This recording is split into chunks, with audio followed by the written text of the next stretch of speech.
আসসালামু আলাইকুম সবাইকে। সাউন্ড শুনতে পাচ্ছো? হ্যালো হ্যালো হ্যালো, শুনতে পাচ্ছো সবাই?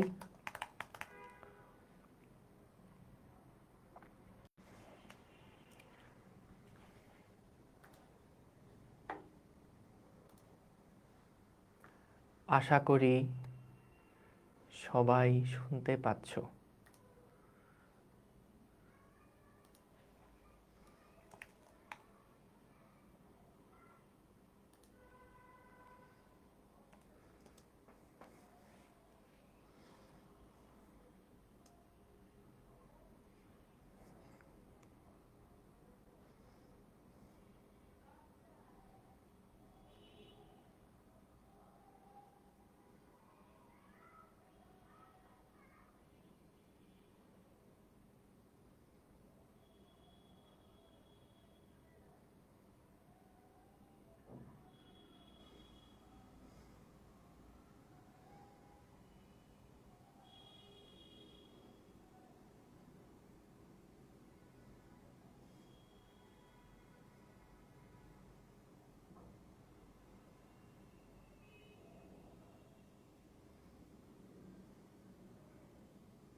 এই সাউন্ড সাউন্ড ক্লিয়ার না? মানে এই কি বলে কি, সাউন্ড ঠিকঠাক আছে না? সাউন্ড ঠিকঠাক আছে না? সাউন্ড দেখতে পাচ্ছো? সাউন্ড সবাই দেখতে পাচ্ছো? আশা করি সাউন্ড ক্লিয়ার। আশা করি সাউন্ড ক্লিয়ার।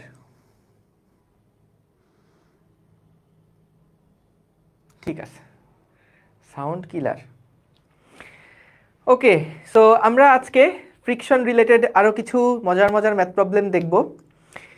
যদি সুযোগ হয় তাহলে আজকে কপিকল বা পুলি শুরু করব, আর যদি সুযোগ না হয় তাহলে নেক্সট যে দুইটা ক্লাস হবে সেই দুইটা ক্লাসে আমরা কপিকল প্লাস ফ্রিকশন এই দুইটা রিলেটেড যে টপিকগুলো আছে সেগুলো আমরা কভার করব। ঠিক আছে? ওকে, সো আশা করি সাউন্ড সব ক্লিয়ার শুনতে পাচ্ছ এবং সব কিছু দেখতে শুনতে পাচ্ছ। ঠিক আছে, তো আমরা চলো তাইলে শুরু করি। আমরা এর আগের ক্লাসে ফ্রিকশনেরই বেশ কয়েকটা টপিক দেখছিলাম। টপিকগুলা কি ছিল? টপিকগুলা ছিল যে আমাদের একটা সারফেসের উপরে যদি তলের সমান্তরালে বল প্রয়োগ করি তাহলে কোন কোন ক্ষেত্রে সেটা সমবেগে গতিশীল হবে, কোন কোন ক্ষেত্রে সেটা স্থির থাকবে, কোন কোন ক্ষেত্রে সেইটা আমাদের গতিশীল মানে সমবেগে থাকবে বা সমত্বরণে চলবে।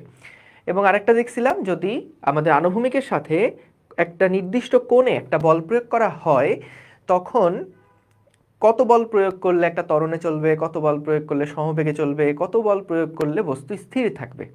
সো এরকম টাইপের প্রশ্ন আমরা সলভ করেছিলাম।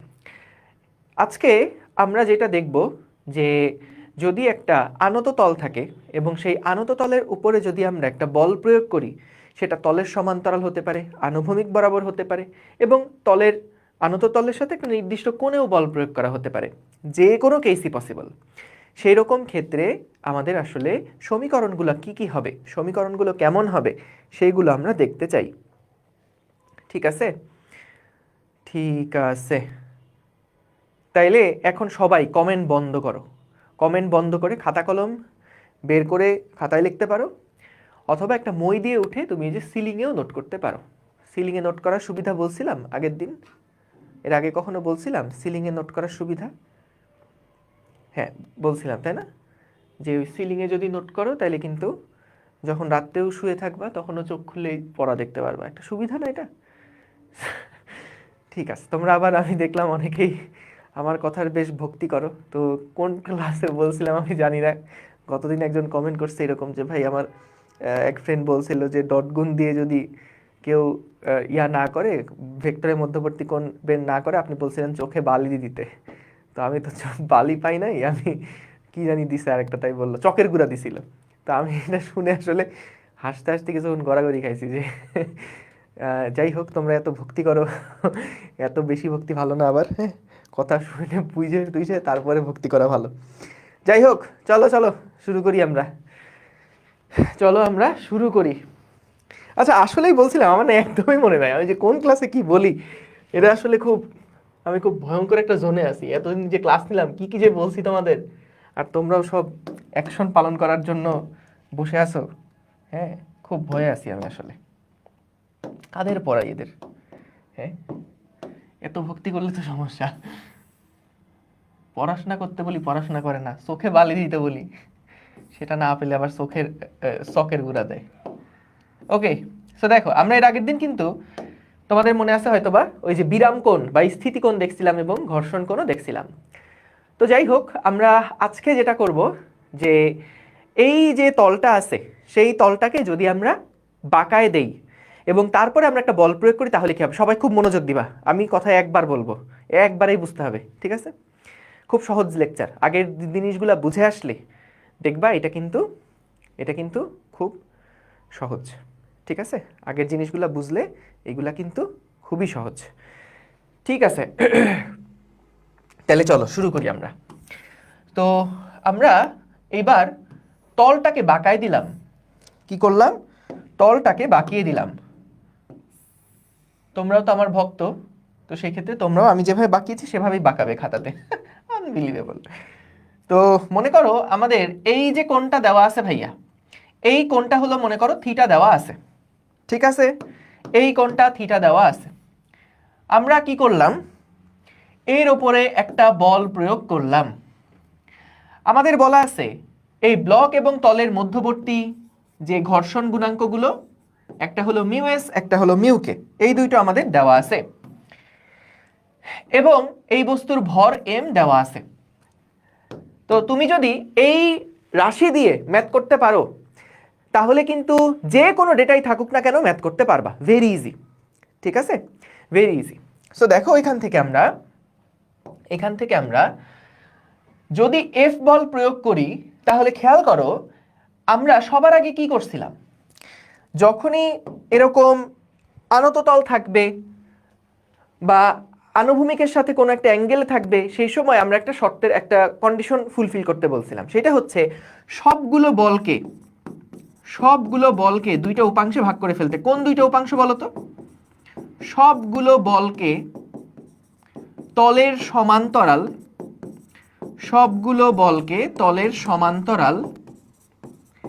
এবং তলের সাথে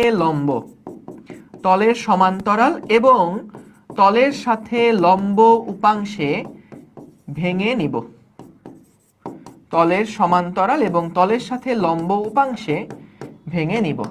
সবগুলো বলকে তলের সমান্তরাল এবং তলের সাথে লম্ব এমন দুইটা উপাংশে আমরা ভেঙে নিব, ঠিক আছে?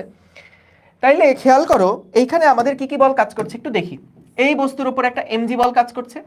এটাকে যদি আমরা দুইটা উপাংশে ভাগ করি, তাহলে খেয়াল করো ভাইয়া, এই কোণটা যদি থিটা হয়, এই কোণটাও কিন্তু থিটা, তাহলে এটা হচ্ছে এমজি। এই উপাংশটা হচ্ছে, যেহেতু এটা থিটা, তাহলে এটা হলো এমজি কস থিটা, এবং এই দিকের উপাংশটা হচ্ছে এমজি সাইন থিটা। এখন বলতো আমাদের এই এফ বলটা অনেক কমও হতে পারে, আবার অনেক বেশিও হতে পারে। এই এফ বলটার মান ধরো এত অল্প হলো যে আমাদের এই বস্তুটা হয়তো গড়িয়ে নিচে পড়া শুরু করছে। আবার এই এফ বলটা এমনও হতে পারে যে এটা এত বেশি যে আমাদের বস্তুটা উপরের দিকে চলা শুরু করলো। তাহলে বলতো এরকম কি দুইটা কন্ডিশন হইতে পারে না? বলতো, যে আমরা যখন এই ব্লকটাকে নিচের দিকে পড়ছে, এফ বলের মানটা ধরো অনেক অল্প, তাহলে কি হতে পারে? এই ব্লকটা নিচের দিকে গড়ায় পড়তে পারে। আবার এফ বলটা যদি অনেক বেশি হয়, তাহলে কিন্তু এটা এতটাই বেশি হতে পারে যে এই ব্লকটা তখন উপরের দিকেও চলতে পারে। তাহলে দুই রকম কন্ডিশনই কিন্তু আসলে সম্ভব। এই টাইপটা থেকে অনেকগুলা প্রশ্ন বানানো যায়। সো আমরা চেষ্টা করব যাতে করে খুব কম্প্যাক্ট ভাবে সবগুলো কেস আমরা দেখে ফেলতে পারি।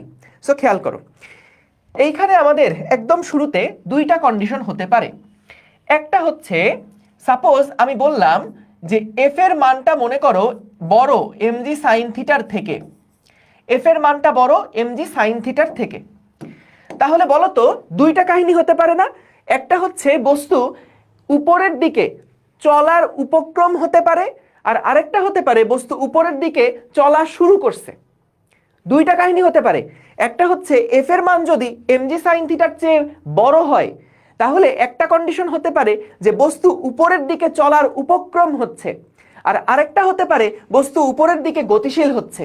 গতিশীলতার আবার দুইটা ভাগ, একটা হচ্ছে উপরের দিকে সমবেগে চলছে, আরেকটা হতে পারে উপরের দিকে একটা ত্বরণে চলছে। ঠিক আছে, তাহলে খেয়াল করো যদি এফ এর মান বড় হয় এমজি সাইন থিটার মান ছোট হয়, যে আমরা এমন একটা এফ বল প্রয়োগ করলাম যেই বলটা এমজি সাইন থিটার থেকে বড়, তাহলে খেয়াল করো স্থিতি ঘর্ষণের বেলায় কি ঘটবে? স্থিতি ঘর্ষণের বেলায় কি ঘটবে? খেয়াল করো স্থিতি ঘর্ষণের বেলায় কি ঘটবে? স্থিতি ঘর্ষণের বেলায় বস্তু উপরের দিকে চলার উপক্রম হবে। বস্তু উপরের দিকে বা উপরের দিকে না বলে আরো পারফেক্টলি বলা যায় যে এফ এর দিকে চলার উপক্রম হবে। বস্তু এফ এর দিকে চলার উপক্রম হবে। বলো তো ভাইয়া, যদি আমাদের এই বস্তুটা উপরের দিকে চলার উপক্রম হয়, তাহলে বলো তো আমাদের স্থিতি ঘর্ষণ বল কার দিকে কাজ করবে? এফ এর দিকে কাজ করবে নাকি এমজি সাইন থিটার দিকে কাজ করবে? বলতো বস্তু যদি এফ এর দিকে এদিক বরাবর চলার উপক্রম হয়, তাহলে কার দিকে স্থিতি ঘর্ষণ বল কাজ করবে? বস্তু যেদিকে চলার উপক্রম হয় স্থিতি ঘর্ষণ বল কিন্তু তার বিপরীত দিকে কাজ করে, নিচের দিকে কাজ করবে। Very good. তাহলে খেয়াল করো এই ক্ষেত্রে কিন্তু ভাইয়া আমাদের যে স্থিতি ঘর্ষণ বল সেইটা কাজ করবে কোন দিক বরাবর? স্থিতি ঘর্ষণ বলটা কিন্তু কাজ করবে এই দিক বরাবর। এইটা হলো আমাদের সেই এফএস। তাইলে খেয়াল করো স্থিতি ঘর্ষণটা যদি আমরা অ্যানালাইসিস করি যে এফ এর মান বড় এমজি সাইন থিটার থেকে, তাহলে এমন একটা বল দিছি যে বস্তুটা উপরের দিকে চলার উপক্রম হচ্ছে, তাহলে ঘর্ষণ বলটা কিন্তু নিচের দিকে কাজ করবে। তাহলে স্থিতি ঘর্ষণের ক্ষেত্রে ভাইয়া আমাদের সমীকরণটা কি হবে? স্থিতি ঘর্ষণের ক্ষেত্রে আমাদের সমীকরণটা কি হবে? দেখো উপরের দিকের বল নিচের দিকের বলের সমান, তাহলে এখানে আসবে F ইজ ইকুয়ালস টু, এই যে F is equals two mg sin theta plus fs, mg sin theta plus fs। আচ্ছা, এবং দেখো আমাদের যদি প্রতিক্রিয়া বল হিসাব করো, তাহলে প্রতিক্রিয়া বল সবসময় তলের সাথে লম্ব বরাবর কাজ করছে, এইটা হলো আমাদের প্রতিক্রিয়া বল। তো এই ক্ষেত্রে আমাদের প্রতিক্রিয়া বল আর সমান সমান কত? mg cos theta, simply mg cos theta. কোনো ঝামেলা আছে? কোনো ঝামেলা নাই। ঠিক আছে, এইবার আসো যদি আমরা গতীয় ঘর্ষণের ক্ষেত্রে চিন্তা করি, এইবার যদি আমরা গতীয় ঘর্ষণের ক্ষেত্রে চিন্তা করি, যে বস্তু গতীয় ঘর্ষণ কখন ফেস করবে বলো তো? যখন বস্তু চলতে শুরু করবে তখনই কিন্তু গতীয় ঘর্ষণ আমরা পাবো। সো সেই ক্ষেত্রেও যদি এফ এর মান বড় হয় এমজি সাইন থিটার থেকে, তাহলে বস্তু কোন দিকে চলা শুরু করবে? বস্তু এফ এর দিকে চলছে, বস্তু এফ এর দিকে গতিশীল, বস্তু এফ এর দিকে গতিশীল। তার মানে ভাইয়া খেয়াল করো আমাদের এই দিকে এখন এমন একটা বল প্রয়োগ করছি যাতে করে এই বস্তুটা একটা নির্দিষ্ট ত্বরণে চলছে। হ্যাঁ, এফ এর মানটা এমন একটা বল প্রয়োগ করছি তখন এই বস্তুটা একটা ত্বরণে চলছে। তো ভাইয়া বলো তো তখন আমাদের যে ঘর্ষণ বল এটা কি আর এফএস হবে নাকি এফ কে হবে? এফ কে হবে। তাহলে এই ক্ষেত্রে আমরা কি লিখতে পারি? দেখো এই ক্ষেত্রে আমরা লিখতে পারি সামেশন অফ এফ সমান সমান সামেশন অফ এফ সমান সমান এম এ। তাহলে যেহেতু ত্বরণ এই দিকে, তার মানে অবশ্যই এফ বলটা বড়, তাহলে F minus M G sine theta minus F কে, এটা সমান সমান এম এ। ঠিক আছে, আর ওয়াই অক্ষ বরাবর কি আছে? আর সমান সমান এম জি কস থিটা, আর সমান সমান এম জি কস থিটা। এখন এখান থেকে খেয়াল করো যদি আমাদেরকে বলে বস্তুটা এদিক বরাবর সমবেগে যাচ্ছে, তাহলে ত্বরণ সমান সমান শূন্য, এইটা হলো আমাদের সেই সমবেগ কন্ডিশনটা। আর যদি বলে বস্তু একটা ত্বরণে যাচ্ছে, তাহলে কিন্তু এটার মান 0 হবে না। সো এখান থেকে দুই রকমই হতে পারে। আর আর সমান সমান mg cos θ, উভয় ক্ষেত্রেই কিন্তু এটা অ্যাপ্লিকেবল হবে। তাহলে দেখো এটা বুঝতে পেরেছো কিনা, এই প্রবলেম বুঝতে পেরেছো কিনা বলো। ঠিক আছে, আশা করি ক্লিয়ার। সো আমরা স্থিতি ঘর্ষণ বলের ক্ষেত্রে দেখলাম যে বস্তু যদি এফ এর দিকে চলার উপক্রম হয়, আমাদের অবশ্যই কন্ডিশন কি, এফ এর মান বড়, এমজি সাইন থিটার মান ছোট। তাহলে বস্তু যখন এই দিক বরাবর চলার উপক্রম হবে, তখন পিছনের দিকে মানে এফ বলের বিপরীত দিকে কিন্তু স্থিতি ঘর্ষণ বলটা কাজ করবে। আর যদি আমরা দেখি যে এই বস্তুটা উপরের দিকে চলছে, সো তার মানে তো অবশ্যই এফ এর মান এমজি সাইন থিটা থেকে বড়। সেই ক্ষেত্রে আমরা সামেশন অফ এফ, এই দিক বরাবর যতগুলো বল কাজ করছে সবগুলো বলের লব্ধিটা কিন্তু ওকে এম এ একটা বল প্রয়োগ করছে। এই যে সবগুলো বলের লব্ধি সমান সমান এম এ। তাহলে এফ এইদিকে মাইনাস হচ্ছে এমজি সাইন থিটা, মাইনাস হচ্ছে এফ কে সমান সমান এম এ। তো এখান থেকে আমরা যদি সমবেগে বস্তু যায় তাহলে এ সমান সমান 0 বসাবো, যদি ত্বরণে যায় তাহলে নট ইকুয়ালস টু 0 বসাবো, এবং আর is equals to M G cos theta হবে। ঠিক আছে, দেখো এইটা ক্লিয়ার কিনা, এইটা ক্লিয়ার কিনা সবাই দেখো। Clear, very good. ওকে, এইবার আসো আমরা আরেকটা কেস নিয়ে চিন্তা করি। মনে করো এইবার আমাদের এমজি সাইন থিটার মানটা বড়, এমজি সাইন থিটার মানটা বড়, এমজি সাইন থিটার মানটা বড়। তাহলে কি হবে, আমরা দুইটার কেসেই দেখব। দেখো দুইটার কেসেই আমরা দেখব। সো খেয়াল করো, যদি এইবার আমাদের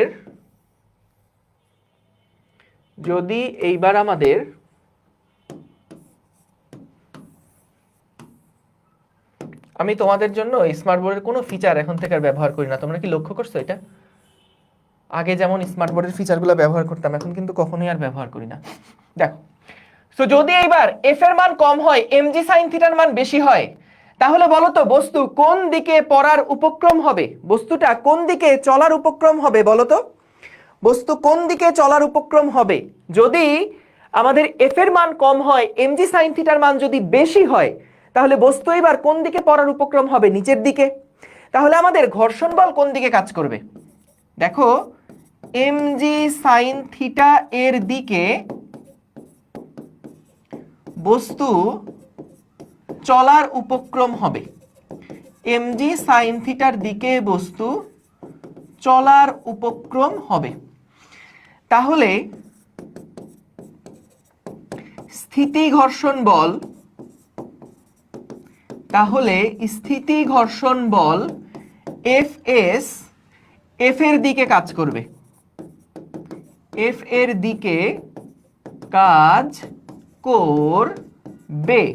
ঠিক আছে, এফ এর দিকে কাজ করবে। তাইলে খেয়াল করো, এইবার আমাদের যে ঘর্ষণ বল সেটা কাজ করছে এই দিক বরাবর, ঘর্ষণ বলটা কাজ করছে এই দিক বরাবর ভাইয়া। এইটা হলো আমাদের এবার এফএস। ঠিক আছে, তাহলে আমরা এখানে কি লিখতে পারি, যেহেতু আর যেটা আছে সেটা হচ্ছে এমজি কস থিটার সমান R is equals to M G cos theta, এটা তো ঠিক আছে।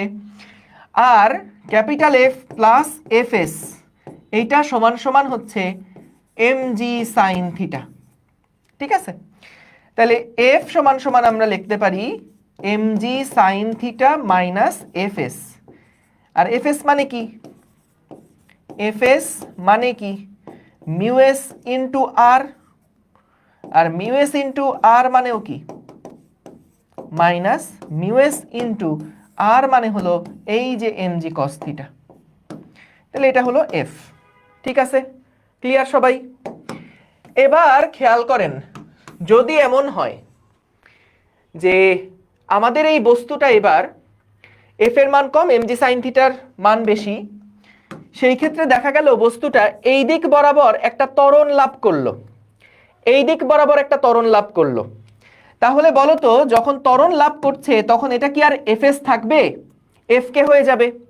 তো আর এর মানটা কিন্তু এমজি কস থিটার সমান সমানই হচ্ছে, কিন্তু আমাদের ওয়াই অক্ষ বরাবর যদি হিসাব করো সামেশন অফ এফ সমান সমান এম এ, তাহলে বলো তো এই দিক বরাবর যেহেতু ত্বরণ, তাহলে আমাদের বলগুলার মধ্যে কোন বলটা বেশি? এমজি সাইন থিটা বলটা বেশি, এই কারণেই তো তার দিকে যাচ্ছে। এমজি সাইন থিটা মাইনাস হচ্ছে এফ মাইনাস হচ্ছে এফ কে, এইটা সমান সমান এম এ। সো এখানে আবার সেই দুইটা কন্ডিশন হতে পারে, একটা হলো এ সমান 0 আর একটা এ নট ইকুয়ালস টু 0। এটা হলো আমাদের সেই সমবেগ নির্দেশ করছে, আর এইটা হলো আমাদের সমত্বরণ নির্দেশ করছে। বুঝতে পেরেছো? বুঝতে পেরেছো? বলো। হ্যাঁ হ্যাঁ, যদি আমরা সর্বোচ্চ বলের ক্ষেত্রে বলি তাহলে এফএস ম্যাক্স লিখলেই ভালো, এফএস ম্যাক্স লিখলেই ভালো, যেহেতু আমরা সর্বোচ্চ কন্ডিশনটা নিয়ে কাজ করতেছি। ঠিক আছে, এফএস ম্যাক্স লিখলেই ভালো। ও মিউ এস এর জায়গায় তো আর ম্যাক্স বসবে না, সরি। ঠিক আছে, ঠিক আছে। তাইলে ভাইয়া এই জিনিসগুলো আশা করি বুঝতে পেরেছো। এইবার দেখো, যদি আমরা একটা কাজ করি, কি কাজ? এইবার আমরা বলটা প্রয়োগ করব ঠিক, এইবার আমরা বলটা প্রয়োগ করব ঠিক, কিন্তু বলটা যখন প্রয়োগ করব তখন আর তল বরাবর বল প্রয়োগ করব না। মনে করো এবার আমরা আনুভূমিক বরাবর বলটা প্রয়োগ করেছি। কোন বরাবর বল প্রয়োগ করলাম? বলটা প্রয়োগ করছি এই দিক বরাবর। বুঝতে পেরেছো? বলটা প্রয়োগ করেছি এইবার এই দিক বরাবর। তাইলে বলো তো, এই দিক বরাবর যদি বল প্রয়োগ করি আমাদের প্রথম কাজ কি হবে? প্রথম কাজ কি হবে? সবগুলো বলকে তলের সমান্তরাল এবং তলের সাথে লম্ব এরকম দুইটা উপাংশে ভাগ করে ফেলা। ঠিক আছে ভাইয়া, এখানে থিটা তো অ্যাঙ্গেল অফ রিপোজ থেকে বেশি না? যদি এমজি সাইন থিটা উপাংশের দিকে, অবশ্যই অবশ্যই বেশি। ঠিক আছে, এই যে ও সুন্দর মতো লিঙ্ক করতে পারছে একটা জিনিস। দেখো কখন বস্তুটা বলো তো নিচের দিকে পড়ার উপক্রম হয়? যখন এই থিটার মানটা স্থিতিকোণের চেয়ে বড়। ঠিক আছে, যখন এই থিটার মানটা স্থিতিকোণের চেয়ে বড়। যদি স্থিতিকোণের চেয়ে ছোট হয়, হ্যাঁ, তাহলে তো এটা নিচের দিকে পড়ার কোনো প্রশ্নই আসে না। স্থিতিকোণের চেয়ে বড় হলেই কিন্তু এটা নিচের দিকে পড়া শুরু করবে। সো ওইখানে কিন্তু নিচের দিকে পড়া না পড়া সেটা ডিপেন্ড করতো শুধুমাত্র এমজি এর উপরে, কারণ কোনো বাহ্যিক বল ছিল না। এবার তো একটা বাহ্যিক বলও আছে। ঠিক আছে, সো এটা একদম ওভারঅল একটা কন্ডিশন। ভাইয়া লাস্টের লাইনটা আরেকবার, কোন লাস্টের লাইনটা? এইটা, এই দেখো এইখানে আমাদের কয়টা বল কাজ করছে তল বরাবর? একটা কাজ করছে এমজি সাইন থিটা, একটা কাজ করছে এফ, একটা কাজ করছে এফ কে। তাহলে বস্তু যদি বাম দিক বরাবর ত্বরণ লাভ করে তাহলে কি এই বলটা বড় না? সো এমজি সাইন থিটা, আর এগুলা বিপরীত দিকের বল, মাইনাস এফ মাইনাস এফ কে, মাইনাস এফ মাইনাস এফ কে, তারা তিনজনে মিলেই কিন্তু তাকে একটা ত্বরণ দিচ্ছে। সো এই ত্বরণটা দুই রকম হতে পারে। একটা হলো যদি সমবেগ হয় তাহলে ত্বরণ শূন্য, সেক্ষেত্রে এখানে শূন্য বসায়। যদি বলে যে বস্তু নিচের দিকে 2 মিটার পার সেকেন্ড বেগে পড়ছে, বস্তু নিচের দিকে 2 মিটার পার সেকেন্ড বেগে পড়ছে, তাহলে আমরা এখানে এর মান শূন্য বসাই দিব। যদি বলে বস্তু নিচের দিকে 2 মিটার পার সেকেন্ড স্কোয়ার ত্বরণে পড়ছে, তাহলে তখন এর জায়গায় 2 বসাই আমরা তখন এফ এর মানটা হিসাব করব। বুঝতে পারছো? মূল কাহিনী হচ্ছে ভাইয়া, তুমি যদি সমীকরণটা লিখে ফেলতে পারো তাহলেই কিন্তু কাজ শেষ, তাহলেই কিন্তু কাজ শেষ। ঠিক আছে? কঠিন অনেক, এগুলো যদি কঠিন লাগে, কঠিন লাগতে পারে, সেই ক্ষেত্রে ভাইয়া যেটা করবা, প্রশ্নটা আগে লিখে নিজেকে একবার বুঝাবা। বুঝতে পারছো? নিজে পড়ো না, নিজেকে পড়াও। Simple, good, very simple. Okay, এইবার চলো তাইলে আমরা দেখি কাহিনী আর কি কি হতে পারে। তাহলে এবার যখন এদিক বরাবর বল প্রয়োগ করলাম ভাইয়া, এটার দুইটা উপাংশ হতে পারে, এটার দুইটা উপাংশ হতে পারে। একটা উপাংশ এদিক বরাবর তল বরাবর, আর একটা উপাংশ তলের সাথে লম্ব নেওয়া লাগবে। আরেকটা উপাংশ নিতে হবে তলের সাথে লম্ব, এই যে এই দিক বরাবর আরেকটা উপাংশ নেওয়া লাগবে। তাহলে কিন্তু এই বলটা থাকবে না। এটা যেহেতু থিটা দেওয়া আছে তাহলে এটাও কিন্তু থিটা। সো এই দিক বরাবর বলের মান হচ্ছে এফ কস থিটা, আর এই দিক বরাবর বলের মান হচ্ছে F sine theta, F sine theta. তাহলে খেয়াল করো, এই এফ বলটাকে আমরা কি করলাম? দুইটা উপাংশে ভাগ করে ফেললাম। একটা হলো তল বরাবর উপাংশ এফ কস থিটা, আর একটা হচ্ছে তলের সাথে লম্ব এফ সাইন থিটা। তাহলে দেখো এদিক বরাবর দুইটা বল কাজ করছে, একটা এমজি কস থিটা, একটা এফ সাইন থিটা। এবং আমাদের প্রতিক্রিয়া বল এখন কোনটা? প্রতিক্রিয়া বল তো উপরের দিকেই আর কাজ করছে, প্রতিক্রিয়া বল উপরের দিকে আর কাজ করছে। ঠিক আছে, ভেরি গুড। এইবার তাহলে চলো আমরা একটা কাজ করি, স্থিতি ঘর্ষণটাই আমরা বের করব। স্থিতি ঘর্ষণটাই আমরা বের করব। সো দুইটা কন্ডিশন একবারই এক পেজের মধ্যে দেখাই ফেলা যায় কিনা দেখি। খেয়াল করো, যদি আমাদের এফ কস থিটার মান যদি বড় হয় এমজি সাইন থিটার থেকে, তাহলে কি হবে? দেখো আমি একবারে সমীকরণ লিখতেছি, বুঝতেছো কিনা দেখো। এফ কস থিটার মান যদি বড় হয় এমজি সাইন থিটার মান ছোট, বলতো ঘর্ষণ বল কোন দিকে কাজ করবে, কার সাথে কাজ করবে? ঘর্ষণ বল কার সাথে কাজ করবে? এমজি সাইন থিটার দিকে কাজ করবে না? তাহলে সেই ক্ষেত্রে আমরা যেটা লিখতে পারি, দেখো আর এর সমীকরণে কিন্তু আর সমান সমান এখন এফ সাইন থিটা প্লাস হচ্ছে এফ সাইন থিটা প্লাস হচ্ছে MG cos theta, F sign theta plus হচ্ছে এমজি কস থিটা। এবং লক্ষ্য করো, এটা তো ওয়াই অক্ষ বরাবর লিখলাম, যদি এক্স অক্ষ বরাবর লিখি তাহলে আমাদের যদি এফ কস থিটার মান বড় হয়, অর্থাৎ বস্তু যদি এফ কস থিটার দিকে চলার উপক্রম হয়, তখন কিন্তু ঘর্ষণ বলটা কোন দিকে কাজ করবে? ঘর্ষণ বলটা কাজ করবে এই দিক বরাবর। তাহলে এই দিকে কাজ করবে হলো এফ এস।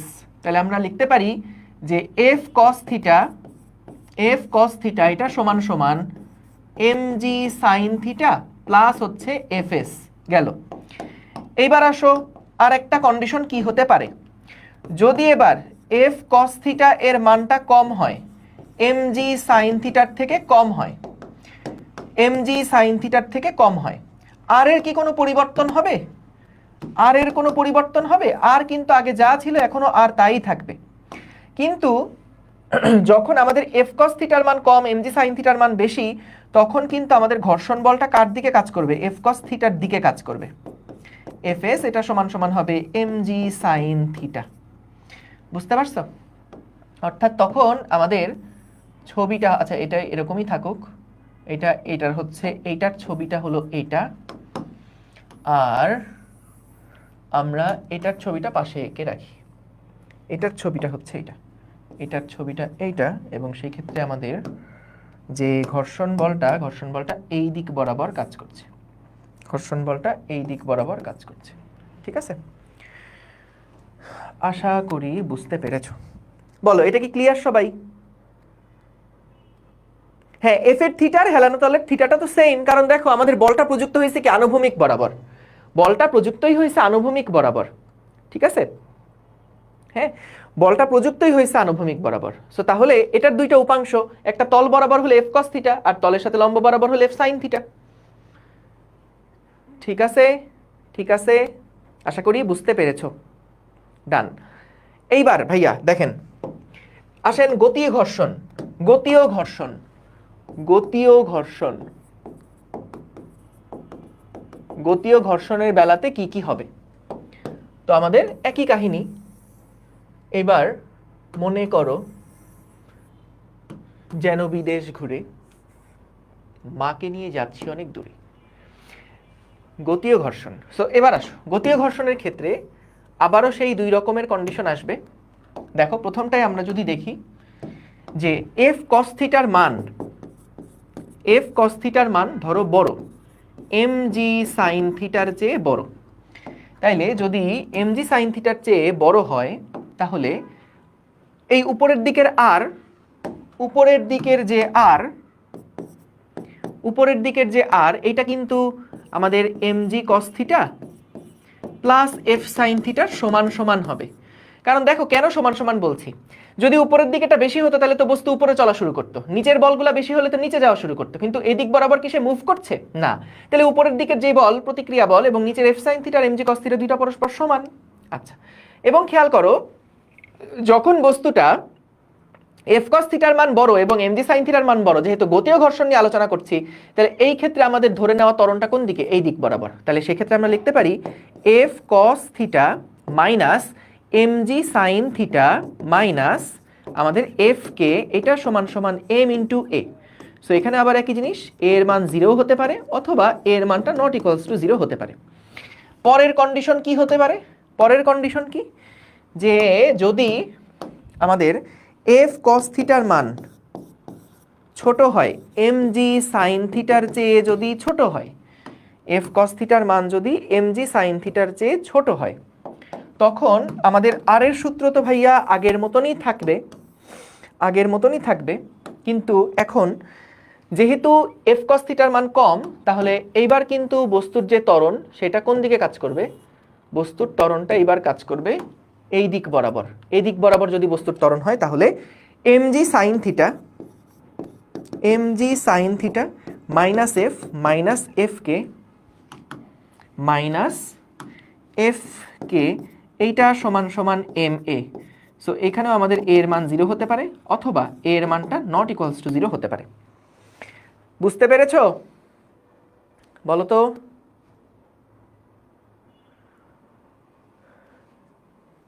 না সূত্র একবারে লেখা লাগবে না, এই সূত্রগুলা খবরদার মুখস্থ করতে যাও না, কিন্তু এই যে কন্ডিশন, এই কন্ডিশনের জন্য এই সূত্র, এই কন্ডিশন, এগুলো মুখস্থ করে জীবনেও পারবা না।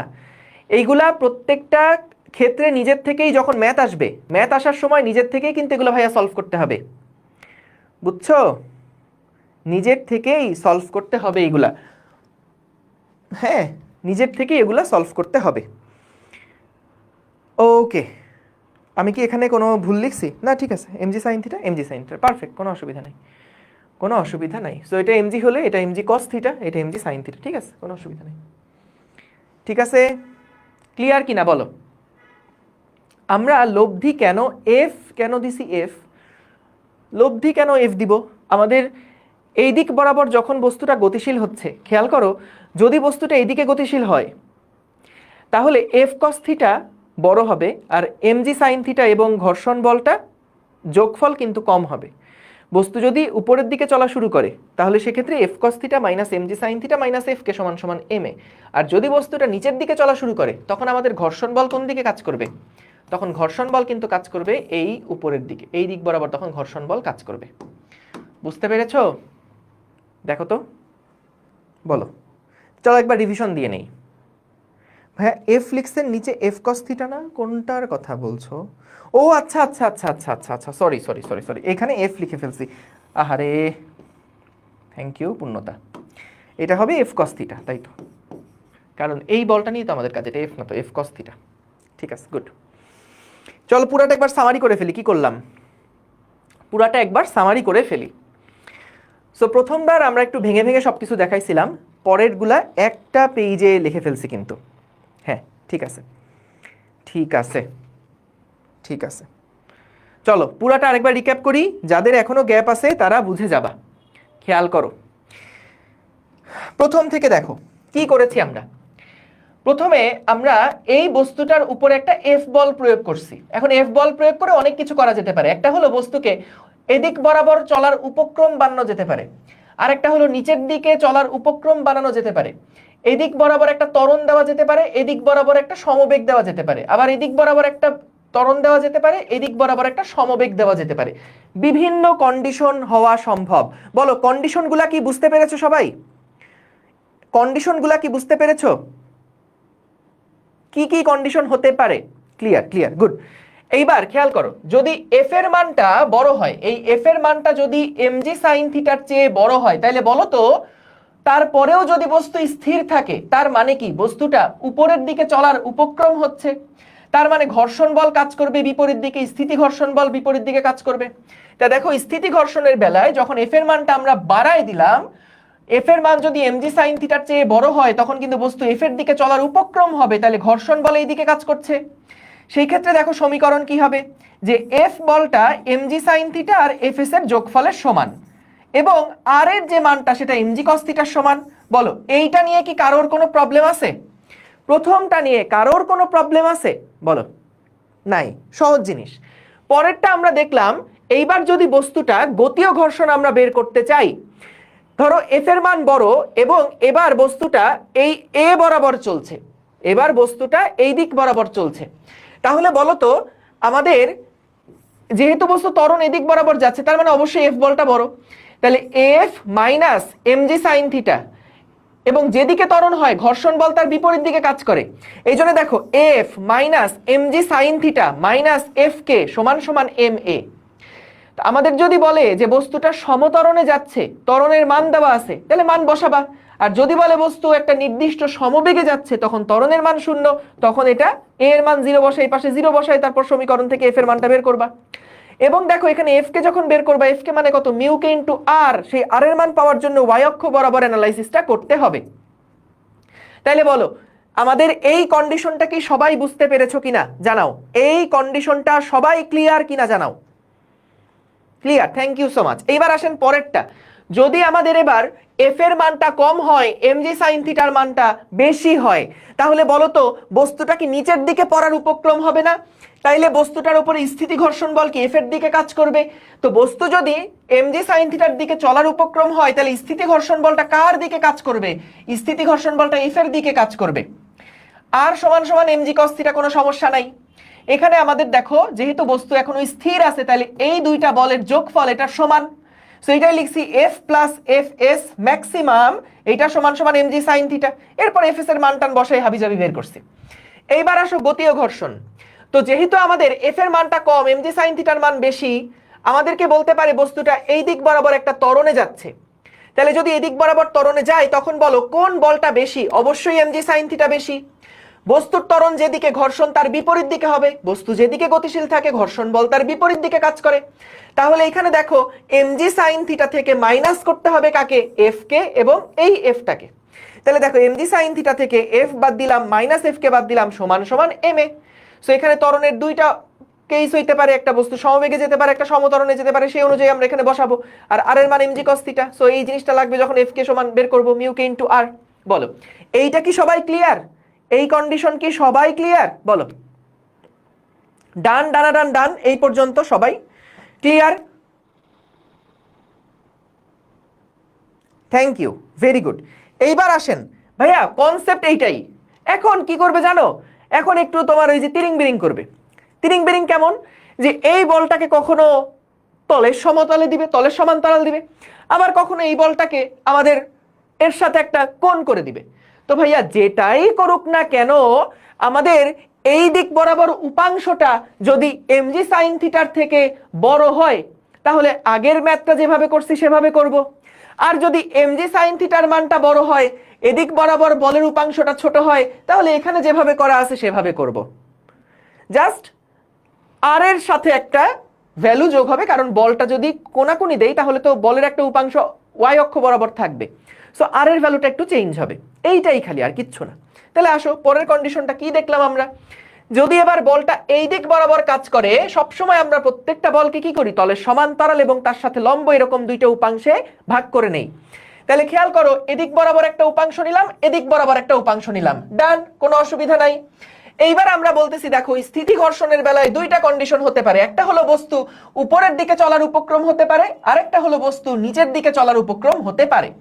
তাহলে স্থিতি ঘর্ষণের বেলায় খেয়াল করো, যদি f cos থিটার মান বড় হয় mg sin থিটার থেকেও, f cos থিটার মান মানে দেখো এই যে এইটার মান যদি এইটার থেকে বড় হয়, তার মানে কি বস্তু উপরের দিকে চলার উপক্রম হচ্ছে, তাহলে ঘর্ষণ বল কোন দিকে কাজ করবে? বিপরীত দিকে। তাহলে আমরা লিখতে পারি কি দেখো, f cos থিটা মানে এদিকের বল সমান সমান mg sin থিটা, এইটা আর হলো fs যোগফল। তাহলে এটা ডান।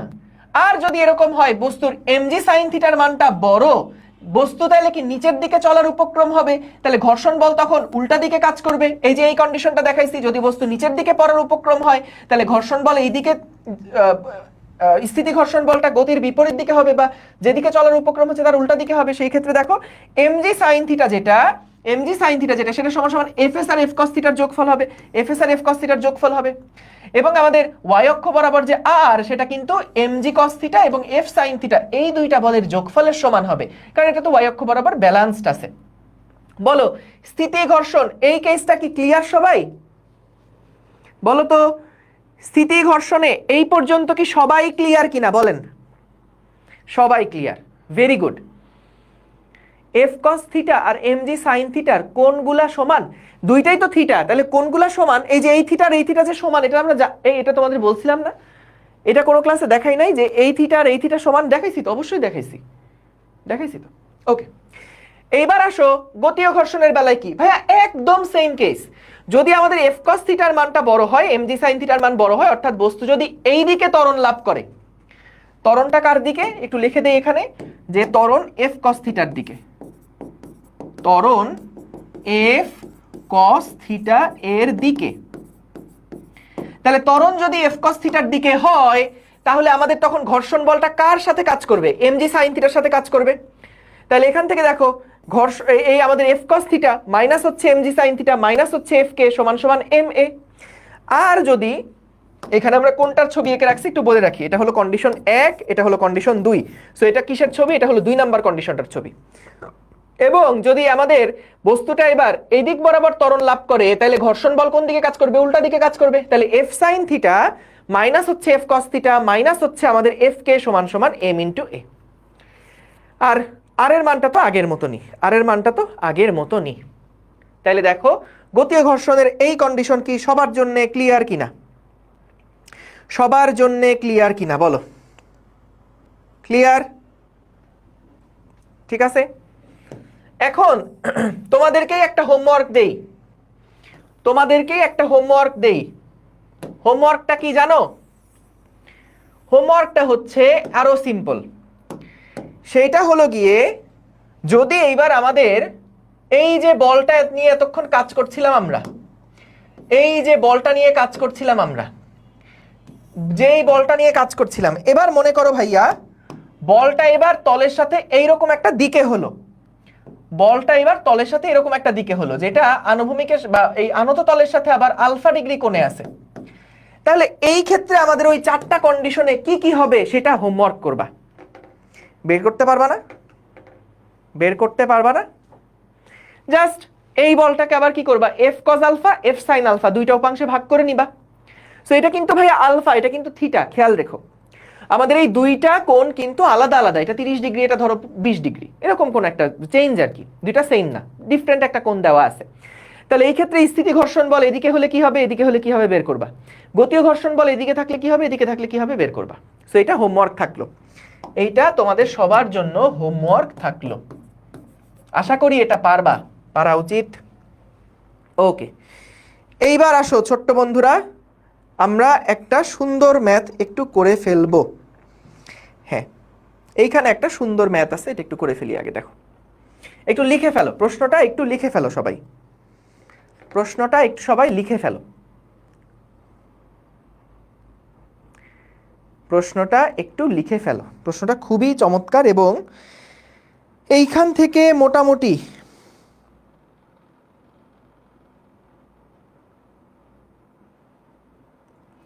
আমাদের অনেকগুলা কনসেপ্ট ক্লিয়ার হয়ে যাবে।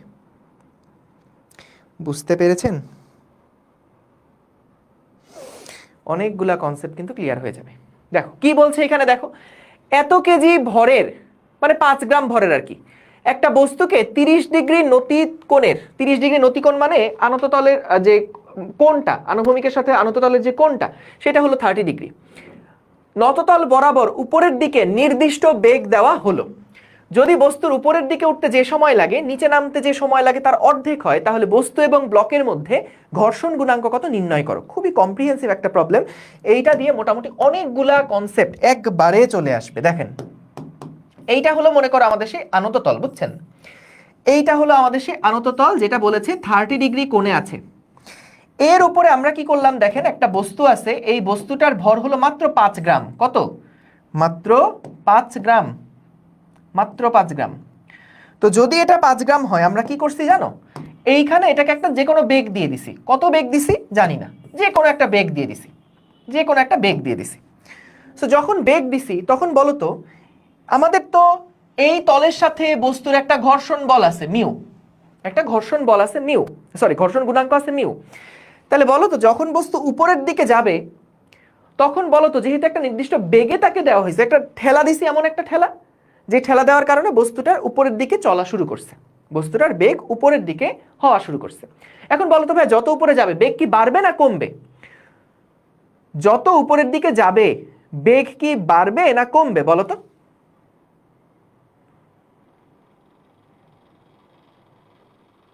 বেগ বাড়বে। এই বাড়বে কে কে বলতেছো? এই মিয়া যদি উপরের দিকে যায়, একটা বস্তুকে উপরের দিকে যদি যাইতে দেখো, একটা নির্দিষ্ট বেগে যদি ছুঁড়ে মারো, উপরের দিকে যত যাবে বেগ কি বাড়তে থাকবে না কমতে থাকবে? কমতে থাকবে না। তো এখন আমাদেরকে বললো যে এই ব্লকটা প্রথমে উপরের দিকে গেছে, তারপর এটা আবার নিচের দিকে নামা শুরু করছে, উপরের দিকে উঠছে, একটা বেগ দিছিলাম যেহেতু, ও আবেগে উপরে উঠে পড়ছে। তারপর দেখছে আয় হায় আমার তো নিচের দিকে টানতেছে, তা টানার সময় আবার এটা নিচে পড়ে গেছে। এখন বলছে যে উপরে উঠতে একটা সময় লাগে, সেই উপরে উঠতে সময় মনে করো আমি বললাম টি আপ, আর নিচে নামতে তো একটা সময় লাগে, সেই সময়টা হচ্ছে টি ডাউন। টি আপ এবং টি ডাউন দুইটা সময় লাগে। তো এখন বলছে দেখো উপরের দিকে উঠতে যে সময় লাগে সেইটা, উপরের দিকে উঠতে যে সময় লাগে সেইটা মানে সমান সমান নিচে নামতে যে সময় লাগে তার অর্ধেক হয়। অর্থাৎ নিচে নামতে যে সময় লাগছে সেটার অর্ধেক হয়েছে। তাইলে আমরা এই সম্পর্কটা আমাদেরকে বলে দিছে। সো এই ক্ষেত্রে আমাদেরকে বের করতে হবে যে ব্লক এবং বস্তুর মধ্যে ঘর্ষণ গুণাঙ্ক কত, এই ঘর্ষণ গুণাঙ্কের মান কত, এইটাই আমাদেরকে বের করা লাগবে। প্রশ্ন বুঝেছো? প্রশ্ন বুঝতে পেরেছো? যে আমরা উপরের দিকে একটা বস্তুকে ধাক্কা দিছি, সো এটা যখন উপরের দিকে যাচ্ছে তখন যেতে যেতে যেতে যেতে স্লো হয়ে গিয়ে থেমে গিয়ে তারপর আবার নিচে পড়া শুরু করছে। উপরের দিকে উঠতে যে সময় লাগছে সেটা নিচের দিকে পড়তে যে সময় লাগছে তার অর্ধেক। আচ্ছা, তাহলে এখন আমরা সমীকরণগুলো কিভাবে লিখবো দেখো। সো আমাদের একদম শুরুতে খেয়াল করো, যখন বস্তুটা উপরের দিকে উঠছে, এই বস্তুটা যখন উপরের দিকে উঠছে সেই রকম একটা অবস্থায় কে বলতে পারবা, দেখি বুদ্ধি কতটুকু কার, ভুল উত্তর দেওয়া যাবে না, সঠিক উত্তর দেওয়াই লাগবে। উপরের দিকে যখন যাচ্ছে তখন বলো তো লব্ধি ত্বরণ কোন দিক বরাবর, লব্ধি ত্বরণ কোন দিক বরাবর, উপরের দিকে নাকি নিচের দিকে? লব্ধি ত্বরণ কোন দিক বরাবর বলো তো, উপরের দিকে নাকি নিচের দিকে?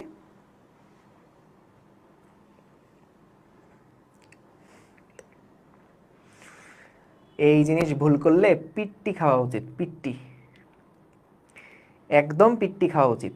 এই বেটা, যখন একটা বস্তুকে আমি উপরের দিকে ছুঁড়ে মারি, বস্তু যখন উপরের দিকে যাচ্ছে তখন তার ত্বরণ কি উপরের দিকে নাকি? ত্বরণ যদি উপরের দিকে হয়, লজিক্যালি চিন্তা করো, ত্বরণ যদি উপরের দিকে হয় তাহলে উপরের দিকে তার বেগ বাড়তেই থাকবে না? তাহলে যদি বাড়তেই থাকে, বাড়তে বাড়তে এটা তো গেছে। সো তাইলে বস্তু যেহেতু স্পিড কমে যাচ্ছে তার মানে ত্বরণ কোন দিকে? নিচের দিকে না? ত্বরণ নিচের দিকে না? এই জিনিস যদি আর কোনোদিন ভুল করছো তাইলে আর কি করতে বলতে পারি আমি? কি করতে বলতে পারি? একটা কাজ করবা, যদি এই জিনিস আর কখনো ভুল হয়, একটা ট্রিমার নিবা, ওই যে চুলদারি কাটে ট্রিমার আছে না, ট্রিমারটা নিয়ে একদম মাথার মাঝ বরাবর একটা ট্রিম করে ফেলবা। বুঝতে পারছো? সো একেবারে জিরো দিও না, জিরো দিলে একটু খারাপ লাগবে দেখতে, কিন্তু দেখতে সুন্দর লাগবে যদি ওইটা একটু ছোট করে নাও। ধরো মাঝখান বরাবর চুলটা থাকবে ছোট, আর দুই পাশে ধরো যে চুলটা বড় বড় থাকবে। হ্যাঁ, এটা হলো তখন চেহারা দেখলেই মনে পড়বে আরে এটা ভুল করছিলাম। বুঝতে পারছো? যখন বস্তু উপরের দিকে ছুঁড়ে মারবা ত্বরণ কোন দিকে কাজ করে? নিচের দিকে কাজ করবে না লব্ধি ত্বরণটা? এই কারণেই তো বস্তুর বেগ আস্তে আস্তে কমতে কমতে জিরো হয়ে যায়। বুঝেছো? আর কখনো ভুল হবে বলো? আর কখনো ভুল করবা? এই জিনিস আর যদি কখনো ভুল হয় নিজ দায়িত্বে এই কাজটা কিন্তু করে ফেলতে হবে ভাইয়া, এটা মাস্ট করে অবশ্যই ফেসবুকে একটা ছবি দিতে হবে প্রোফাইল পিকচার হিসেবে। এটা হচ্ছে আনবিলিভেবল লাগবে। গুড। সো এখন আমাকে বলো, যখন বস্তু উপরের দিকে যাচ্ছে বলো তো ঘর্ষণ বল কোন দিকে কাজ করবে? এটা দেখি, ঘর্ষণ বল কোন দিকে কাজ করবে? যখন বস্তু উপরের দিকে যাচ্ছে তখন ঘর্ষণ বল কোন দিকে কাজ করবে বলো? যাক, এটা আর কেউ ভুল উত্তর দিচ্ছে না। গুড, ঘর্ষণ বল নিচের দিকে কাজ করবে, সাব্বাস।